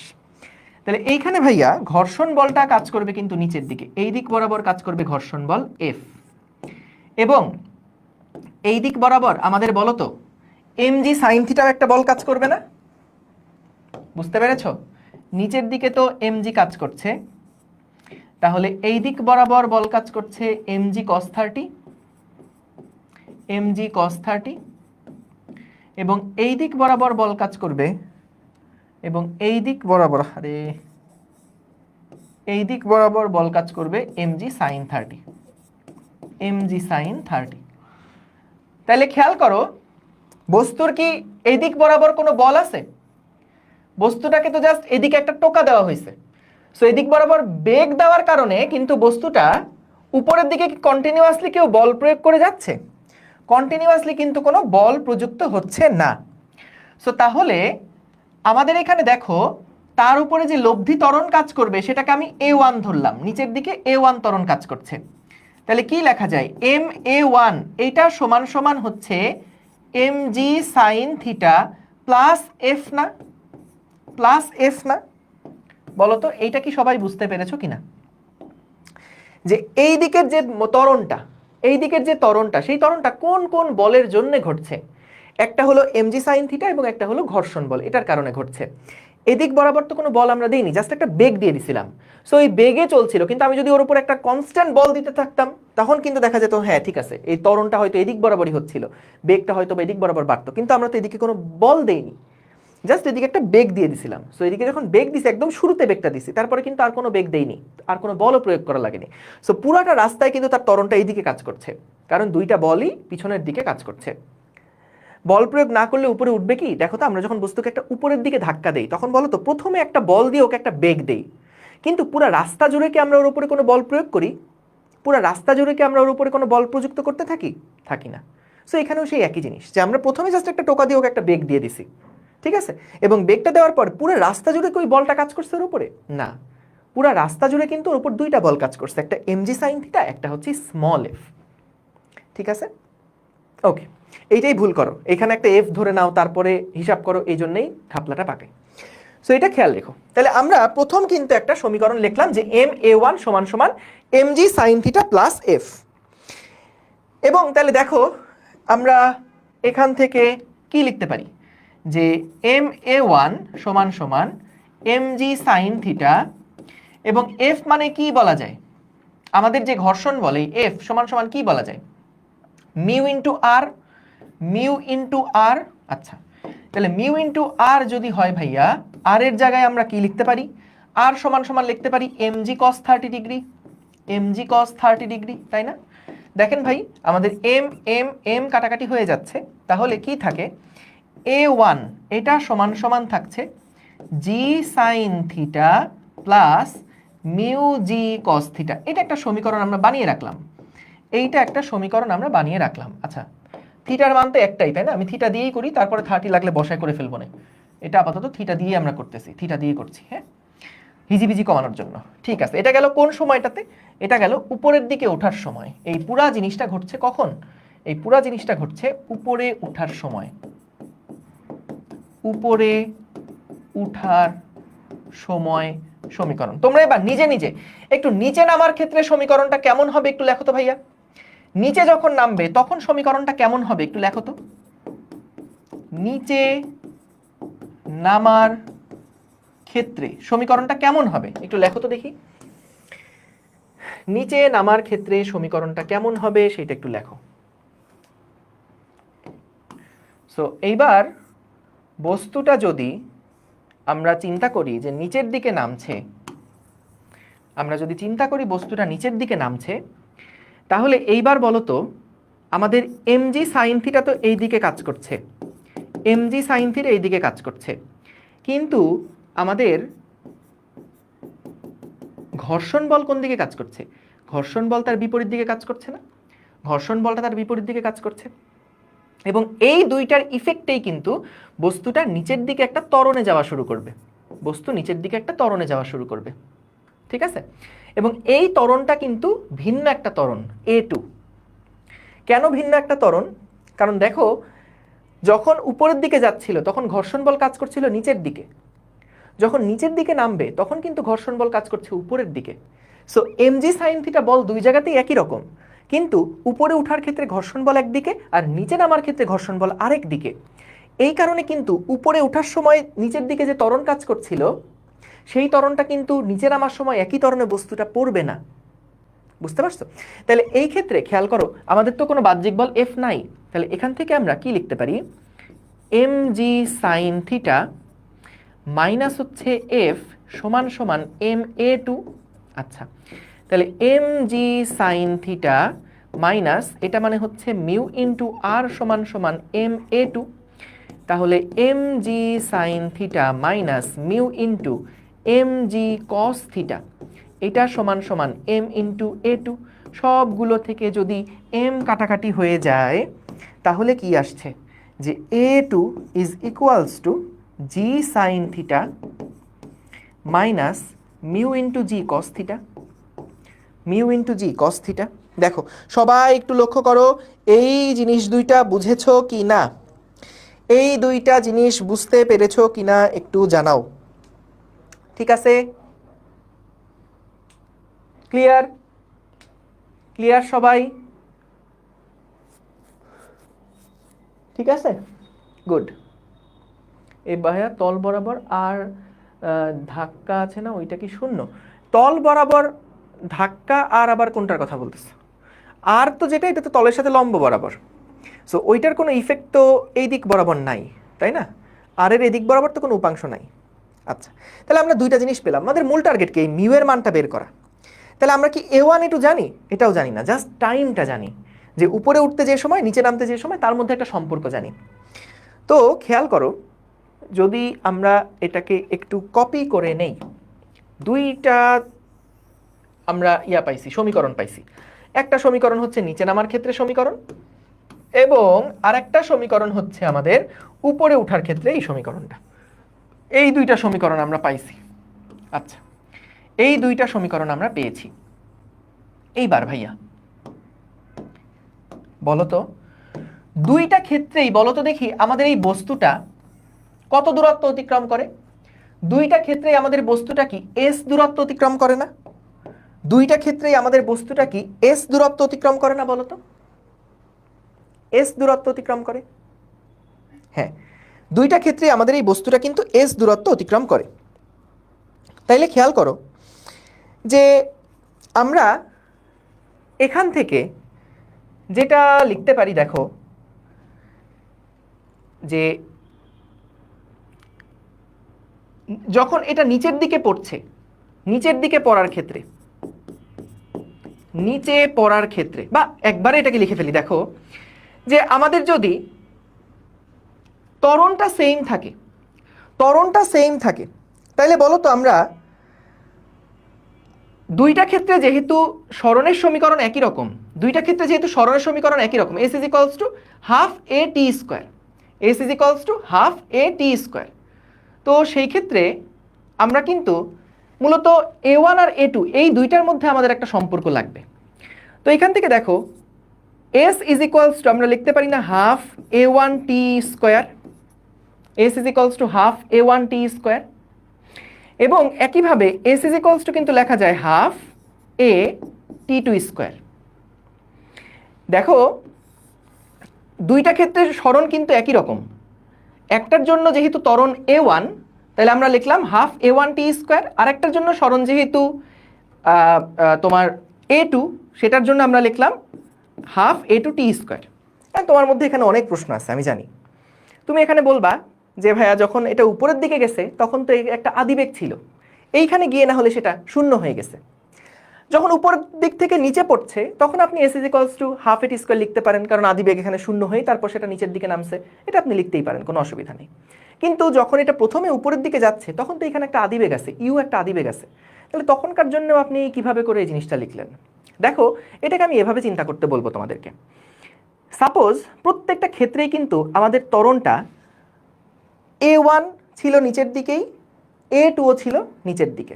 সো প্রথম বেলায় কি হলো, এখান থেকে একটা বস্তু যখন উপরের দিকে যাচ্ছে, উপরের দিকে যাচ্ছে তখন কিন্তু এই জায়গাতে গিয়ে তার শেষ বেগটা, এই জায়গাতে গিয়ে তার শেষ বেগটা কিন্তু শূন্য হয়ে গেছে। সরি, আমি এখানে একটু ভুল করছি, এটা কিন্তু আপের জন্য টাইম, এটা হচ্ছে ডাউনের জন্য টাইম। হ্যাঁ, থ্যাংক ইউ।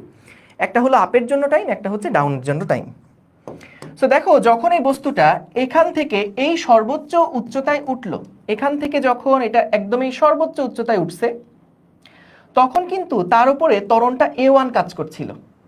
তো তুমি এই জিনিসটা একটু রিভার্সে চিন্তা করো, রিভার্সে চিন্তা করো এইভাবে যে যদি জাস্ট a1 ত্বরণ বস্তুর উপরে কাজ করে, মনে করো কোনো একটা বস্তুর উপরে a1 ত্বরণ কাজ করছে, একদম র্যান্ডম একটা বস্তুর কথা চিন্তা করো, a1 ত্বরণ কাজ করছে, তাহলে ভাইয়া বলো তো এই টি আপ সময়ে এই বস্তুটা কত দূরত্ব অতিক্রম করবে? এটা আমরা বের করতে পারবো না যে s = হাফ a1 টি আপ স্কোয়ার, এইটুকু দূরত্বই তো অতিক্রম করবে। যে শূন্য বেগ থেকে যদি আমরা এই বস্তুটাকে a1 ত্বরণে চালাই তাহলে টি আপ সেকেন্ড সময় পরে সেটা কত দূরত্ব অতিক্রম করবে? s = হাফ a1 টি আপ স্কোয়ার। ঠিক আছে, সো আপের ক্ষেত্রে সমীকরণটা এইভাবে করে আমরা লিখছি যে s ইউটি বাদ হাফ A1 টি আপ স্কোয়ার। তাইলে এখান থেকে এখন দেখো আমাদের কিন্তু মূলত A1/A2 এর একটা রেশিও আমরা এখান থেকে বের করতে পারবো। দুইটা ক্ষেত্রে যেহেতু এস এর মান সেম, তাহলে দেখো একটাকে আরেকটা দিয়ে ভাগ দিলে আমরা কি লিখতে পারি, A1 ডিভাইডেড বাই A2 সমান সমান লেখা যায় T down square divided by T up square. ঠিক আছে, জাস্ট একটা দিয়ে আরেকটাকে ভাগ দিছি। তো এখান থেকে দেখো টি ডাউন বাই টি আপ মানে কত, টি ডাউন বাই টি আপ মানে হচ্ছে 2, তাহলে 2 স্কোয়ার, এটা মানে আসতেছে 4। এখন দেখো তো A1/A2 এটা যদি একটা দিয়ে আরেকটাকে ভাগ দিই তাহলে কি আসে, এখানে আসে sine theta plus mu cos theta divided by sine theta minus mu cos theta. কি করলাম ভাই, এখানে জি গুলো সব কমন নিয়ে কাটাকাটি হয়ে গেছে। তাহলে এইটা সমান সমান 4। এবার বলো তো ভাই, থিটার মান তুমি যদি বসাও তাহলে কি মিউ এর মানটা পেয়ে যাবা না? থিটা সমান সমান ছিল 30 ডিগ্রি, তাহলে কিন্তু মিউ এর ভ্যালু কত এটা পেয়ে যাবা। ঠিক আছে, ওকে। হ্যাঁ, আপনার আর্কাইভে ওয়ার্ক এনার্জিতে এই টাইপের ম্যাথ করছিলেন, হ্যাঁ রাইট। সো আবারও বলছি, আমরা এখানে যত টাইপের কমপ্লেক্সিটি আছে সেগুলোকে অ্যাভয়েড করার জন্য এখানে সুন্দর একটা চিন্তা করছি।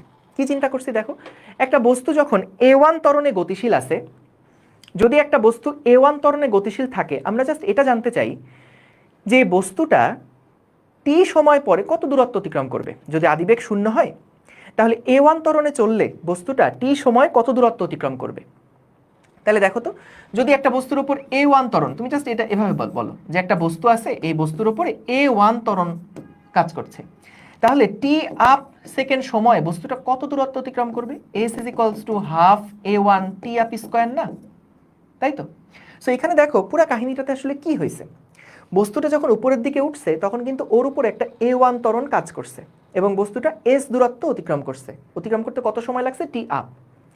সো তাহলে আমাদের কিন্তু মূলত এই একই জিনিসই আসলে বের হচ্ছে। তুমি জাস্ট এটাকে এভাবে চিন্তা করো যে উপর থেকে যদি A1 ত্বরণে পড়তো তাহলে টি আপ সেকেন্ড সময় এটা কত দূরত্ব অতিক্রম করতো। সো ওই জিনিসটাই কিন্তু এখানে হচ্ছে। ঠিক আছে, ওই জিনিসটাই এখানে হচ্ছে। সো দেখো আবার বলছি, প্রথম ক্ষেত্রে মানে দ্বিতীয় ক্ষেত্রে যখন এটা নিচের দিকে পড়লো তখন কি চিন্তা করতে কোনো অসুবিধা? বলো তো, তখন কি চিন্তা করতে কোনো অসুবিধা না। আরেকটা এক্সাম্পল দেই, বলো তো দেখি, মনে করো কোনো একটা বস্তুর উপরে, কোনো একটা বস্তুকে তুমি উপরের দিকে ছুঁড়ে মারবা। একটু কনসেপ্টটা খেয়াল করো, উপরের দিকে একটা বস্তুকে তুমি ছুঁড়ে মারলা, কেমন? এটা সর্বোচ্চ উচ্চতায় উঠতে আমরা দেখলাম টি সমান 10 সেকেন্ড সময় লাগছে। তাহলে বলো তো, যখন এটা সর্বোচ্চ উচ্চতায় উঠছে তার উপরে ত্বরণটা কোন দিকে কাজ করছে? ত্বরণটা কাজ করছে নিচের দিকে, জি একমাত্র ত্বরণ, এর উপরে নিচের দিকে কিন্তু কাজ করছে। তাহলে দেখো এই যে 10 সেকেন্ড সময়, এই 10 সেকেন্ড সময়ে বস্তু উপরের দিকে, যদি নিচের দিকে জি ত্বরণ কাজ করে, বস্তু উপরের দিকে যতটুকু হাইট যায়, এইবার বলো তো যখন উপর থেকে বস্তুটা নিচের দিকে পড়বে, সেম হাইট নিচে পড়তে তার কতক্ষণ সময় লাগছিল? এখনো তো তার দিকে জি ত্বরণ কাজ করছে, নিচের দিকে একই ত্বরণ কাজ করছে। সো এখনো কিন্তু এই বস্তুটার নামতে এই টি সমান 10 সেকেন্ডই সময় লাগবে। তো দেখো যদি আমাদের ত্বরণের মানটা যদি সেম থাকে, একই দিক বরাবর কাজ করে, তাহলে তুমি এটাকে এই নিচ থেকে উপরের দিকে ছুঁড়ে মারা হয়েছে, এইটার থেকে টাইম বের করলে রেজাল্ট যা আসবে, উপর থেকে 0 বেগ ধরে নিচের দিকে মারা হয়েছে তাহলেও কিন্তু টাইমটা সেম আসবে। সো এই ঘটনাটা কি রিলেট করতে পারছো কিনা বলো, এই ঘটনাটা বুঝতে পারছো কিনা আগে তাই বলো। গুড, যদি এই ঘটনা বুঝে থাকো তাহলে ওইখানেও ভাই একদম সেম কেস। ওইখানে কি হয়েছে যে আমাদের এবার আর জি ত্বরণ না, আমরা চিন্তা করছি আচ্ছা যদি উপরের দিকে যায়, নিচের দিকে যদি একটা A1 ত্বরণ কাজ করে, তাহলে ওর সর্বোচ্চ উচ্চতায় উঠতে সময় লাগে টি আপ। তাহলে একইভাবে উপর থেকে যদি এখন নিচের দিকে পড়ার সময় তুমি চিন্তা করো যে A1 ত্বরণে এটা নিচের দিকে পড়ছে, যে এটা যদি নিচের দিকে A1 ত্বরণে পড়ে তাহলে টি আপ সেকেন্ড সময়ে সে কিন্তু ঠিক এই S দূরত্বই অতিক্রম করবে। বুঝতে পারছো? সো আমাদের যখন নিচের দিকে পড়তেছে তখন তো আর A1 ত্বরণ কাজ করে না, তখন তো A2 ত্বরণ কাজ করে, কিন্তু আমি ওইটাকে জাস্ট রিভার্স করে নিছি, বুঝছি, গুড, ভেরি গুড, যাক আলহামদুলিল্লাহ। সো এই কনসেপ্টগুলো কিন্তু এরকম না যে ভাই এটা বোর্ড পরীক্ষার জন্যই লাগবে, এটা জাস্ট একটা আইডিয়া। এই আইডিয়াটা তোমার ম্যাথটা সহজ করতে হেল্প করলো। সো এটা নিয়ে একটু চিন্তা করবা, এটা নিয়ে একটু ভাববা, ঠিক আছে? এই আইডিয়াটা খুব দারুণ একটা আইডিয়া। ওকে, সো তাহলে আমরা এখান থেকে মিউ এর ভ্যালু কত বের করে ফেলতে পারলাম কিন্তু, ঠিক আছে? এটা একটু লিখে দেই, এটা যে একটু অ্যাডভান্স প্রবলেম, এটা একটু লিখে দেই, নাহলে ভয় পেও না তোমরা আবার। এইটা একটু অ্যাডভান্সড প্রবলেম, ঠিক আছে? আশা করি বুঝতে পেরেছো। ঠিক আছে, ঠিক আছে। এইবার আসো আমরা এই প্রবলেমটা দেখি। এইটা খুবই সহজ সিম্পল একটা প্রবলেম। দেখো, হ্যাঁ এভাবে চাইলে ধরে নেওয়া যাবে। তুমি দেখো ভ্যালু তো আসলে সেম আসে সবসময়, যে আমাদের যদি একটা বস্তুর ওপরে একটা নির্দিষ্ট ত্বরণ কাজ করে, তাহলে সেটা যদি A1 ত্বরণ কাজ করে t সময় পরে তার বেগ যদি v হয়, তাহলে ওই বেগে তুমি যদি বস্তুকে ছুঁড়ে মারো এবং তার উপর এখন A1 মন্দন কাজ করে, তাহলে কিন্তু সে একদম সেম দূরত্ব অতিক্রম করে আবার শেষ বেগটা তার শূন্য হবে, ঠিক আছে? ডান, ওকে।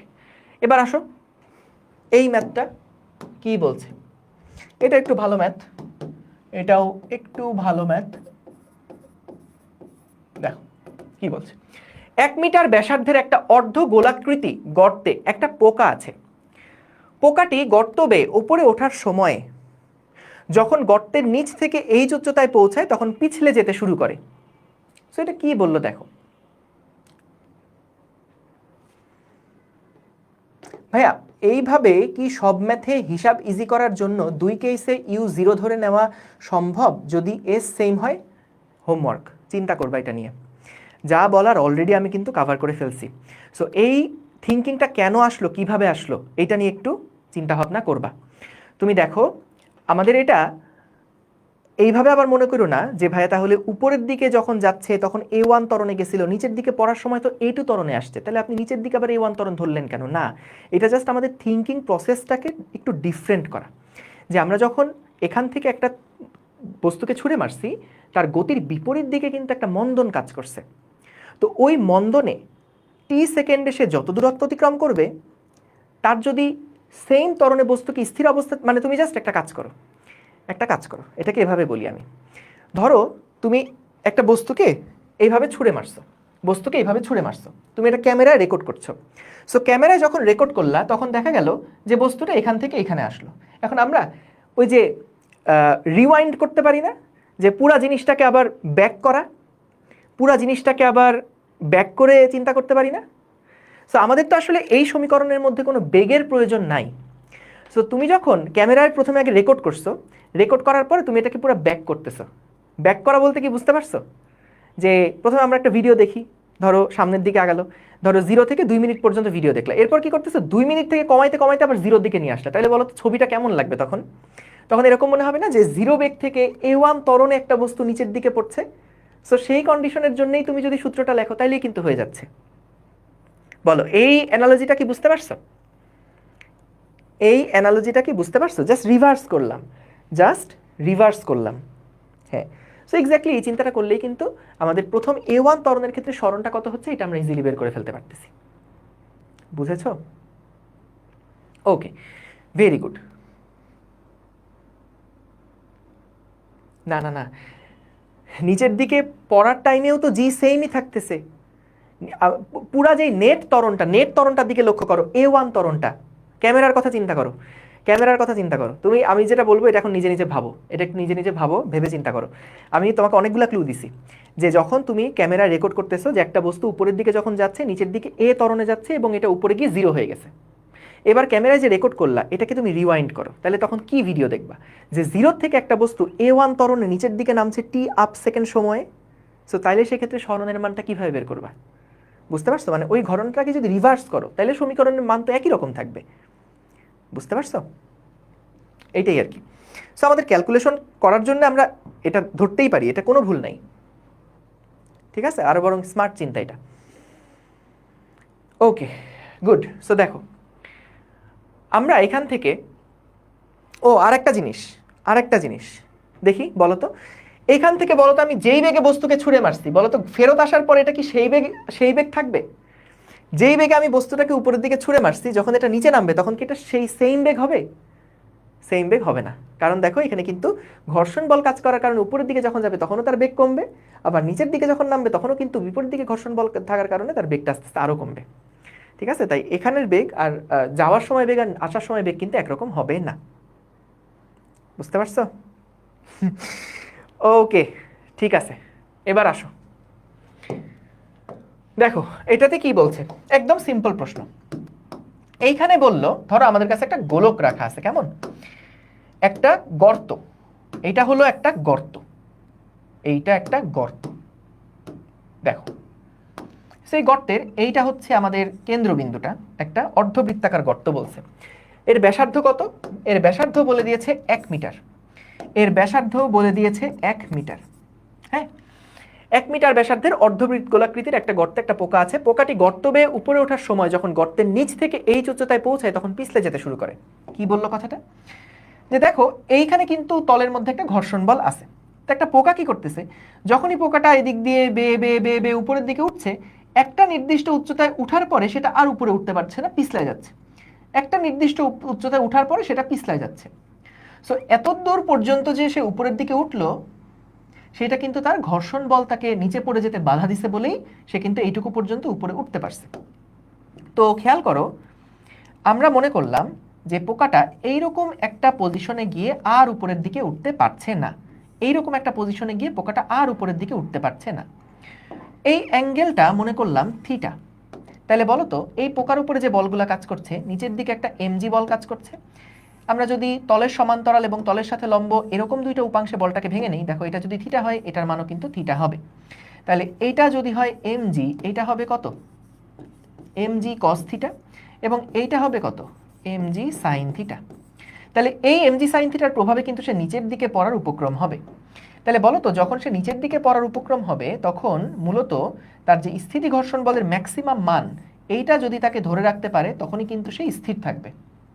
যদি দেখা যায় এমজি সাইন থিটার মান আরও বেড়ে গেছে, তখন কিন্তু এই এফএস ম্যাক্সটা থেকেও যদি বেশি বল প্রয়োজন হয় তাহলে তো এটার ঘর্ষণ বল দিয়ে ওকে ঠেকায় রাখা যাবে না। তাইলে খেয়াল করো এইখানে আমাদের মূলত সমীকরণের মধ্যে কি আসবে, যে পিছলিয়ে না পড়ার শর্ত কি, যে সর্বোচ্চ উচ্চতা কত হবে, বা এ বিন্দুটা মনে করলাম আমাদের সেই সর্বোচ্চ পয়েন্ট। তাহলে এ বিন্দুতে সমীকরণে কি হবে, এ বিন্দুতে আমাদের এফএস ম্যাক্স এইটা সমান সমান হবে এমজি সাইন থিটা। দেখো এফএস ম্যাক্স এটা সমান সমান হবে এমজি সাইন থিটা।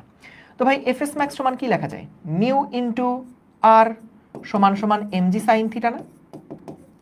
তো আমাদের আর কোনটা, তলের সাথে যে লম্ব বরাবর এই যে তল যে প্রতিক্রিয়া বল দিচ্ছে এটা হলো আর, এবং আর সমান সমান কিন্তু এমজি কস থিটা। তাহলে mu into MG cos theta এটা সমান সমান এমজি সাইন থিটা। তো খেয়াল করি এম এম কাটাকাটি, জি জি কাটাকাটি, তাহলে এখান থেকে আসছে মিউ সমান সমান ট্যান থিটা।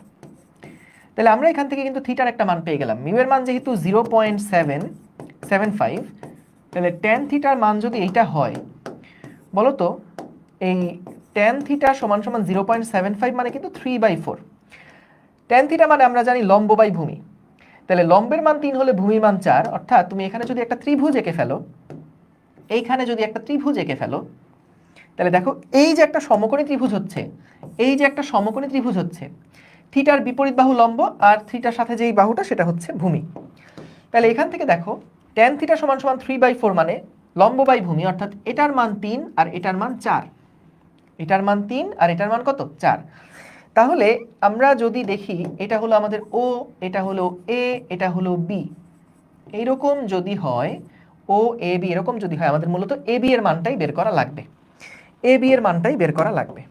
তো একটা কাজ করি খুব সহজ, দেখো বলো তো ও এ সমান সমান আমাদের তো দেওয়া আছে এটা হচ্ছে 3/4, তাই না? যদি এটা 3 হয় তাহলে এটা 4, যদি এটা 3 হয় তাহলে এটা 4। কিন্তু আমাদের ব্যাসার্ধই কত দেওয়া আছে, 1 দেওয়া আছে। তাহলে ভাই এটা 1 হলে এটা আবার 4 হয় কিভাবে?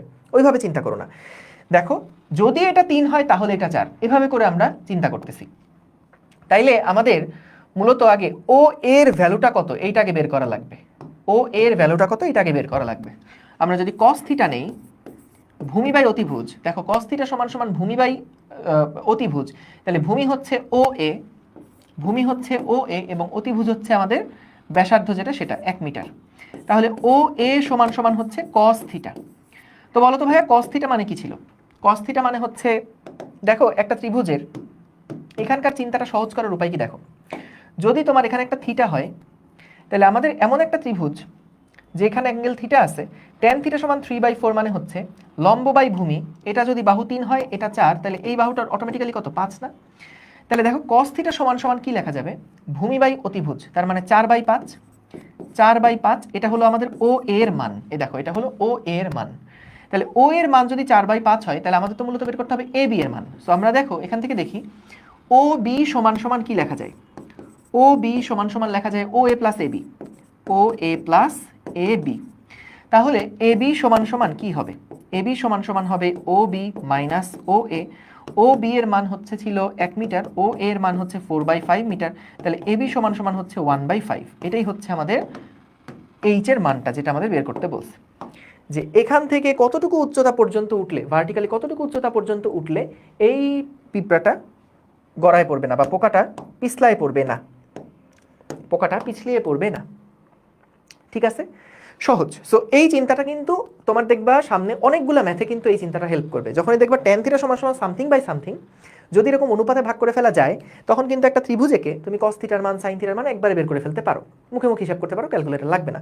সো এই ক্ষেত্রে আমরা দেখলাম এটা চিন্তা করলে ভালো, না চিন্তা করলেও প্যারা নাই, তুমি যেহেতু থিটার মান এখান থেকে বের করতে পারবা, এইটুকুর মান হচ্ছে 1 cos থিটা। তাহলে এটা যদি 1 cos থিটা হয় তাহলে এইটুকু কত হবে, 1 মিটার থেকে 1 cos থিটা বাদ দাও, তাহলেই তো এবি দূরত্বটা পাচ্ছ। তাহলে দেখো পুরাটা আরেকবার আমরা বলি, প্রশ্ন কি করছে দেখো, 1 মিটার ব্যাসার্ধের একটা অর্ধবৃত্তাকার এক অর্ধগোলাকৃতি গর্তে একটা পোকা আছে, পোকাটি গর্ত বেয়ে উপরে ওঠার সময়, এই যে পোকাটা গর্ত বেয়ে উপরের দিকে উঠছে উঠছে উঠছে উঠছে, আস্তে আস্তে উঠতে উঠতে একটা সময় পরে সে আর উঠতে পারলো না। কারণ কি, কারণ হচ্ছে আমাদের এমজি সাইন থিটার মান এখন এত বেশি যে ঘর্ষণ বল আর বেশি সাপোর্ট দিতে পারতেছে না। এতক্ষণ তো নিচে পড়তেছিল না, কেন? কারণ ঘর্ষণ বলকে সাপোর্ট দিছিল। তো এফএস ম্যাক্স যখন হয়ে গেছে তখন কিন্তু ও আর উপরের দিকে উঠতে পারছে না, কারণ এফএস ম্যাক্সের মানটা তো একটা নির্দিষ্ট ভ্যালুই আছে, এর থেকে বেশি তো আর হইতে পারবে না। সো যেই মুহূর্তে এফএস ম্যাক্স আর এমজি সাইন থিটা সমান হয়ে যাচ্ছে সেই মুহূর্তে কিন্তু এটা আর উপরের দিকে উঠতে পারবে না। তাহলে এই কন্ডিশনে আমরা লিখলাম এফএস ম্যাক্স সমান MG sine theta. FS max মানে মিউ ইনটু আর, আর মানে এমজি কস থিটা। কিভাবে? কারণ দেখো আর মানে কি তল কর্তৃক প্রতিক্রিয়া বল। সো এই যে প্রতিক্রিয়া বল সেটা কিন্তু এমজি কস থিটার সমান, এমজিটাকে আমরা দুটো অংশে ভাঙছিলাম, এমজি কস থিটা আর এর সমান। তাহলে আর সমান এমজি কস থিটা যদি লিখি, এখান থেকে দেখো মিউ সমান সমান আসছে ট্যান থিটা। তাইলে আমরা এখান থেকে থিটার একটা মান বের করে ফেলতে পারবো। সো যেহেতু তুমি থিটার মান জানো, এখন এইটুকু দূরত্ব বের করাটা জ্যামিতির কাজ, একদম ইজি। সো আমরা এখানে যেহেতু থিটার মান জানি, এইটুকু দূরত্ব বের করতে পারবো, কারণ এই ব্যাসার্ধ জানি 1। সো এখান থেকে আমরা যদি পুরা 1 মিটার থেকে এইটুকু দূরত্ব বাদ দিই তাহলে কিন্তু এইটুকু পেয়ে যাচ্ছি। সো ম্যাথে মূলত এই কাজটাই করলাম, বুঝেছো? ঠিক আছে, এটা কিন্তু সহজ, এটা বেশ সহজ। হ্যাঁ, এটা এটা একটু অ্যাডভান্স প্রশ্নই, কারণ টেস্ট পেপারে এই টাইপের কোনো প্রশ্ন নাই। ওকে, এইবার আসো আরেকটা মজার প্রশ্নে যাই। দেখো এখানে কি বলছে, 2 কেজি ভরের একটা বই আছে। এই যে দেখো 2 কেজি ভরের একটা বই আছে, বইকে হাতে চেপে ধরে রাখা হয়েছে। এই যে 2 হাত দিয়ে ধরে এটাকে আমি চেপে ধরে রাখছি। এখন বলতে হাত দ্বয়ের সাথে বইয়ের তলের ঘর্ষণ গুণাঙ্ক যথাক্রমে 0.1 এবং 0.3 হলে ন্যূনতম কত বল প্রয়োগ করে বইটিকে ধরে রাখা যাবে। সেখানে কাহিনীটা হচ্ছে, ধরো একটা হলো ভিজা হাত আর একটা হলো শুকনা হাত। তাহলে বলো তো দুই ক্ষেত্রে তলের সাথে ঘর্ষণ গুণাঙ্ক কি একই রকম হবে? একই রকম হবে না। একটাই দেখা যাবে যেটা ভিজা হাত সেখানে কিন্তু ঘর্ষণটা একটু কম থাকবে, যেটা হলো শুকনা হাত সেখানে কিন্তু ঘর্ষণটা বেশি থাকবে। সো এইখানে আমাদেরকে যেটা বলছে, 2 হাত দিয়ে যদি চেপে ধরে রাখতে হয়, বইটাকে আমি স্থির করে রাখতে চাই, তাহলে দেখো এখান থেকে যখন বইটাকে আমি স্থির করে রাখতে চাই, এইখানে আমি হচ্ছে হাতটা দিয়ে চাপ দিয়ে ধরে রাখবো, আর এইখানে আমরা হচ্ছে হাতটা আরেকটা হাত দিয়ে এইভাবে করে চেপে ধরে রাখবো। 2 হাত দিয়ে এটাকে চেপে ধরে রাখতেছি। সো এখন খেয়াল করো, এই হাতের সাথে যে ঘর্ষণ গুণাঙ্ক এটা বলে দিছে 0.1, মিউ 1 সমান সমান বলে দিছে। এই হাতের সাথে যে ঘর্ষণ গুণাঙ্ক এটা মিউ 2 সমান সমান বলে দিছে 0.3। তো আমাদেরকে বলছে কত বল প্রয়োগ করা লাগবে, দুইটা হাত দিয়ে কত বল প্রয়োগ করা লাগবে।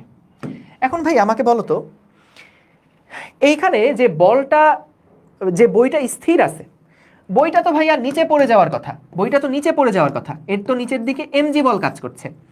তো এরকে উপরের দিকে কে বল দিয়ে রাখছে? যে এটা স্থির আছে, উপরের দিকে ওকে কে বল দিয়ে রাখছে? আমরা কি উপরের দিকে এটাকে ধরে রাখছি?